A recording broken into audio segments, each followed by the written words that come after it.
Halo Gan, kali ini saya akan mengganti keyboard Asus A455L.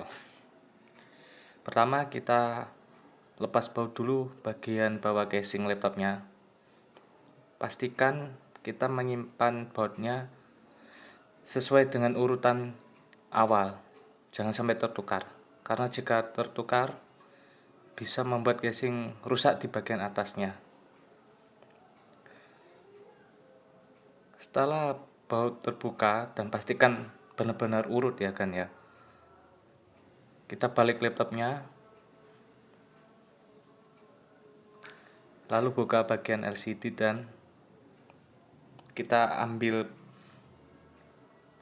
pengkait plastik untuk membuka casing laptopnya. Pastikan kita bukanya pelan-pelan kan, agar tidak pecah maupun retak di bagian dua sisi casing laptopnya. Buka pelan-pelan ke atas sambil diurut ya kan.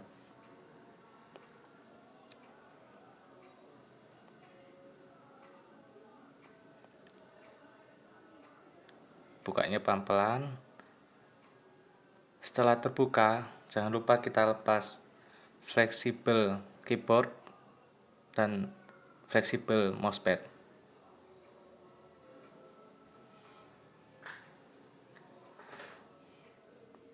Casing atas sudah terlepas.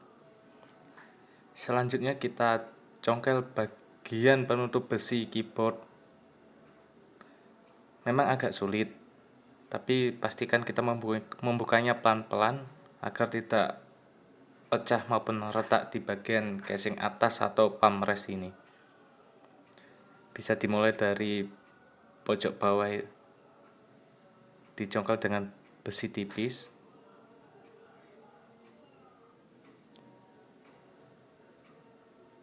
Di sini memang agak susah karena memang laptop ini belum pernah melakukan pergantian keyboard sebelumnya. Jadi ini masih bawaan pabrik ya kan. Kita congkel satu-satu bagian bawahnya yang terdapat titik-titik solder pabrikan tersebut.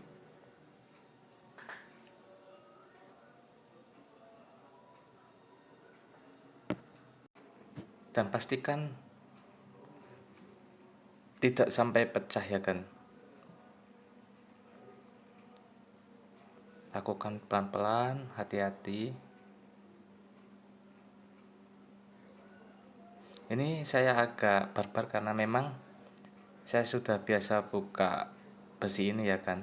Dan pastinya agak penyok pastinya nanti setelah terbuka. Ini saya agak kesulitan yang bagian kiri karena benar-benar susah untuk membukanya. Ini saya congkel, bisa dilihat itu penyok, nah sampai terlempar. Kita luruskan, pastikan pinggirannya itu lurus. Setelah itu kita tarik saja keyboard, tapi juga bisa dibantu dengan besi tipis. Ini saya tarik lalu saya lepas.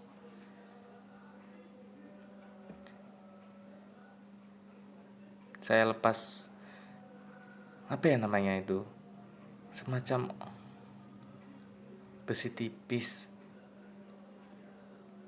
Lalu saya angkat pelan-pelan, lalu saya untuk menariknya ini harus pasti ya kan, maksudnya nariknya itu boleh cepat tapi pasti gitu, jangan setengah-setengah dalam menariknya. Nah saya tarik, ini keyboard lamanya banyak tapi nggak masalah karena nggak bakal dipakai lagi sih.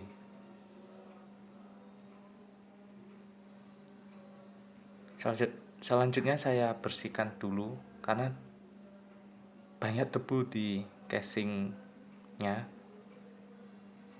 pastikan benar-benar bersih.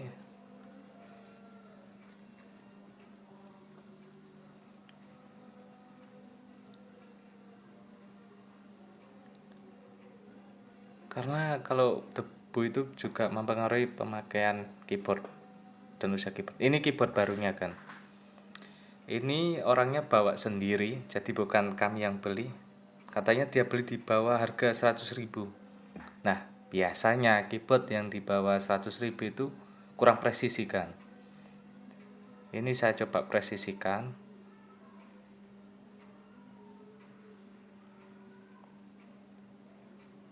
Emang agak sulit ya, karena bukan original atau keyboard yang kualitas yang bagus. Ini bukan sih, karena harganya di bawah 100.000.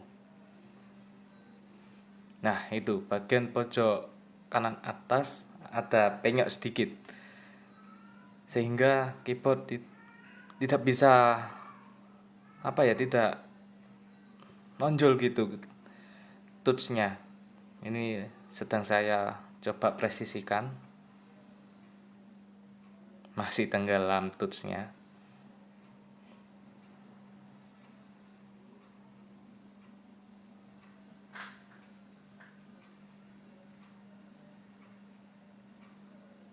Ini saya pakai tang. Nggak semua ya keyboard di bawah 100.000 tuh nggak presisinya parah kayak gini. Ini agak parah sih, nggak presisinya. Sudah saya luruskan, saya presisikan. Presisinya gimana? Presisinya itu setiap lubang bisa masuk ya. Nah, dari atas, samping, lalu bawah. Dan pastikan juga lubang kecil yang ada di setiap touch masuk ya kan. Tapi ini memang agak sulit karena bukan grade yang bagus keyboardnya. Memang harus sabar untuk mempresisikan keyboard yang grade jelek ini. Setelah presisi, saya solder setiap lubang yang ada, lubang kecil-kecil di pojok samping, atas, bawah, dan di setiap touch. Pastikan soldernya benar-benar panas supaya mempermudah untuk melelehkan plastiknya ya kan.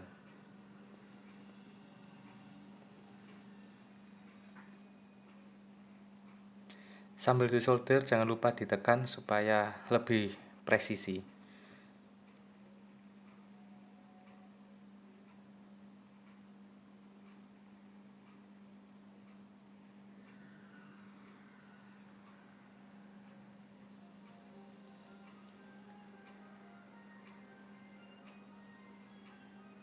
Jadi ketika kita tarik keyboard yang lama, itu ada sisa plastik ya kan di casingnya. Nah, diusahakan plastik yang tersisa itu masih bisa kita solder ya. Jangan sampai patah.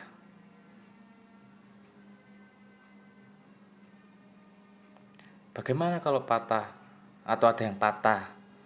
Nggak apa-apa, tetap kita solder aja yang ada.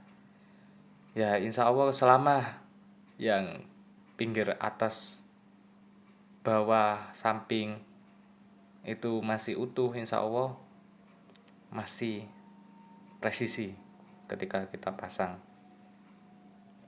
Ini juga saya pas ngerjain ini laptop nggak utuh kok plastiknya, jadi ada beberapa yang patah. Nah, ini saya kesulitan mempresisikan keyboardnya karena memang nggak presisi dari sananya.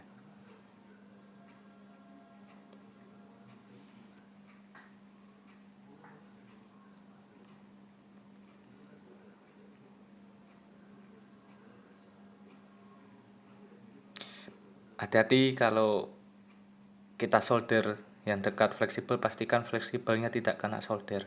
Kalau kena solder ya wassalam keyboardnya, nombok kita.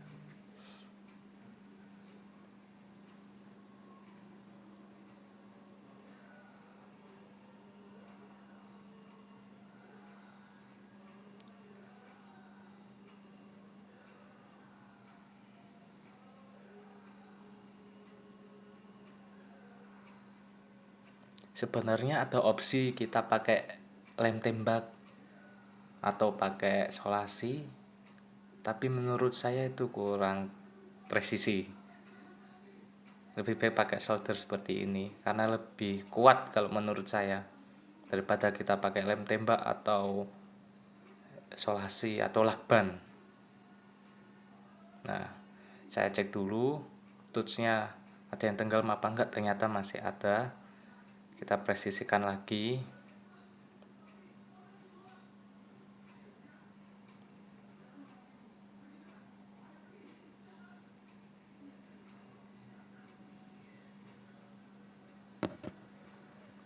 Nah, setelah keyboard terpasang, kita pasang penutup besinya.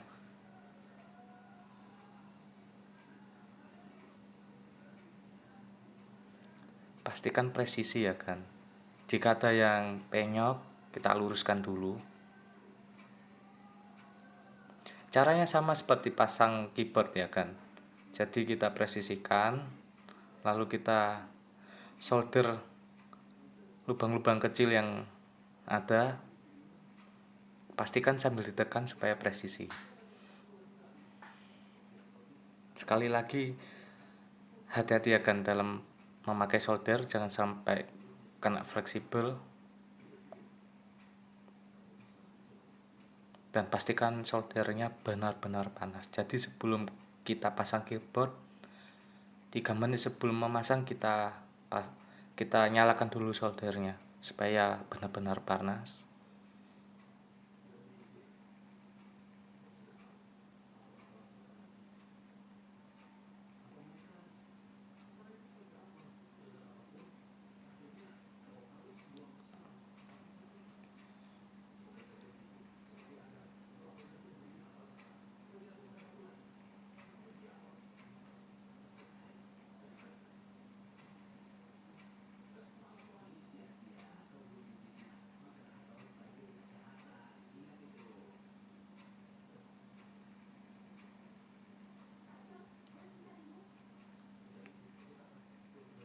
Nah, pastikan rapi ya kan. Nih, setelah terpasang, pastikan semuanya presisi, tidak ada yang nggak presisi, miring atau terlepas. Pastikan solderan kita benar-benar kuat. Kita rapikan dulu stiker yang ada atau apa itu, lempengan besinya.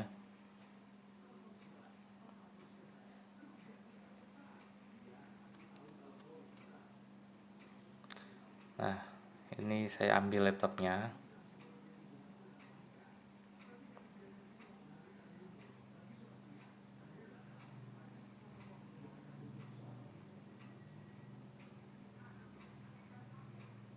Cek terlebih dahulu fleksibel touchpad dan keyboardnya, pastikan tidak ada yang sobek atau kena solder ya kan. Ini juga jangan lupa lem perekatnya kita pasang juga ya, kita lepas terus kita tempelkan supaya lebih rapi. Lalu kita pasang fleksibel keyboard ke mainboard, pastikan tidak miring ya pasangnya dan pas di soketnya. Begitu juga dengan touchpadnya. Kalau miring atau tidak presisi memasang fleksibelnya, bisa jadi keyboard dan touchpadnya tidak berfungsi. Nah, kita pasang casing atasnya atau palm restnya, pastikan benar-benar terpasang dengan tanda itu bunyinya klik atau cetek gitu. Presisikan.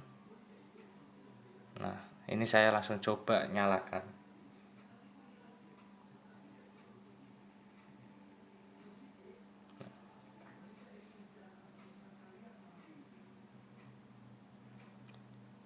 pastikan touchpadnya berfungsi. Ini saya buka Google Chrome, lalu buka web, atau kita cari tes keyboard online untuk mengetes keyboard yang kita pasang.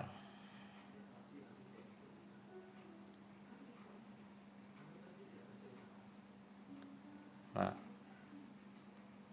pastikan kita tes semua keyboardnya, semua touch kita tekan. Jika berubah warna putih di tampilannya, berarti keyboard itu berfungsi. Tapi jika tidak ada perubahan, berarti keyboard itu tidak berfungsi. Ini saya tes semua, saya pastikan semua berfungsi.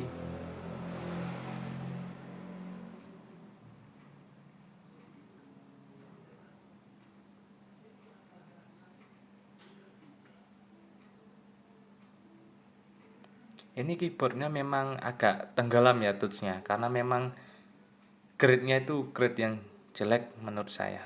Nah, ini sudah saya tes berfungsi semua. Saya matikan laptopnya.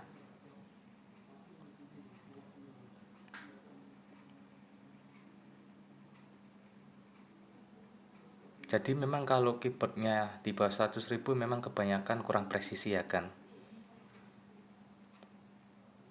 Ini saya pasang lagi bautnya. Sekali lagi pastikan urutannya sesuai ya kan, karena kalau terbalik bisa merusak casing bagian atas atau pamresnya. Nanti di atas, di pamresnya itu ada tonjolan, karena entah itu karena karena bautnya terlalu panjang, jadi menonjok ke pamres. Kalau sudah begitu, nggak ada pilihan lain selain kita ganti pamres ya kan. Ya syukur-syukur kalau yang punya nggak mempermasalahkan.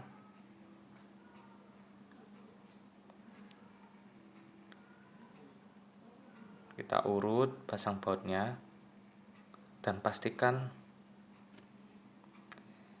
jangan terlalu kuat dalam masang bautnya supaya tidak patah. Dan nanti ketika ada perbaikan lagi lebih mudah membuka bautnya. Seringkali saya temukan laptop bautnya itu terlalu keras, jadi mempersulit kita sebagai tukang servis untuk membukanya.